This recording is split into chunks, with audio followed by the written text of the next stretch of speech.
হুগলিতে Humayun কবিরকে go back slogan হেনস্থার অভিযোগ তৃণমূল কংগ্রেসের বিরুদ্ধে।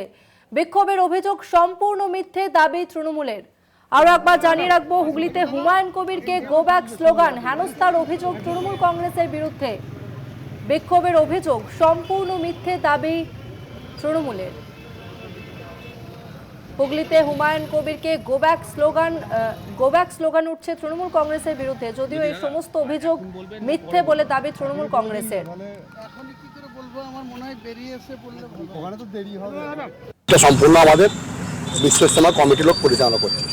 ওইখানে গিয়েছিল আমি শুনেছি যেটা ওনাকে নাকি ওখানে ঢুকতে দেওয়া হয়নি। এই ব্যাপারে তৃণমূল কোনোভাবে জড়িত নয়। তৃণমূলের ওটা তৃণমূলের তৃণমূলের কোনো ইজতেমা নেই। এটা সরাসরি মিথ্য কথা বলছে। এর মধ্যে তৃণমূল কর্মী থেকে আরম্ভ করে কেউ জড়িত নয়। সরাসরি অসীমা পাত্রের বিরুদ্ধে অভিযোগ করেছে আমাদের নেত্রী, ওটাও মিথ্যে কথা, সর্বোপরি মিথ্যে কথা।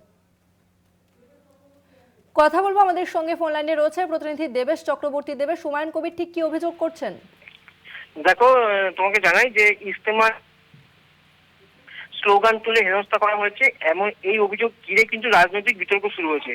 অভিযোগের আঙুল উঠেছে কিন্তু তৃণমূল কংগ্রেসের বিরুদ্ধে, যদিও পুরো বিষয়টি অস্বীকার কিন্তু শাসক দল করেছে। দেখো, হুমায়ুন কবিরের দাবি তিনি ইজতেমা উপলক্ষে শুধুমাত্র নামাজ পড়তে ওই ধর্মীয় অনুষ্ঠানে যোগ দিয়েছিলেন, কিন্তু ইজতেমা প্রাঙ্গণের প্রবেশের মুখে তার বিরুদ্ধে বিক্ষোভ দেখানো হয়। এমনকি ইজতেমা অনুষ্ঠান হওয়ার নির্দিষ্ট স্থানে পৌঁছানোর পরও তাকে উদ্দেশ্য করে গো ব্যাক স্লোগান তোলা হয় বলে তার অভিযোগ। অন্যদিকে তৃণমূল কংগ্রেসের পক্ষ থেকে এই অভিযোগ সম্পূর্ণ ভিত্তিহীন বলে দাবি করা হয়েছে। দলীয় নেতৃত্বের বক্তব্য, তৃণমূল কংগ্রেস কোনোভাবেই ইজতেমার আয়োজন করেনি বা সেখানে কোনো রাজনৈতিক কর্মসূচির সঙ্গে যুক্ত নয়, সুতরাং বিক্ষোভ দেখানোর অভিযোগ সম্পূর্ণ মিথ্যা।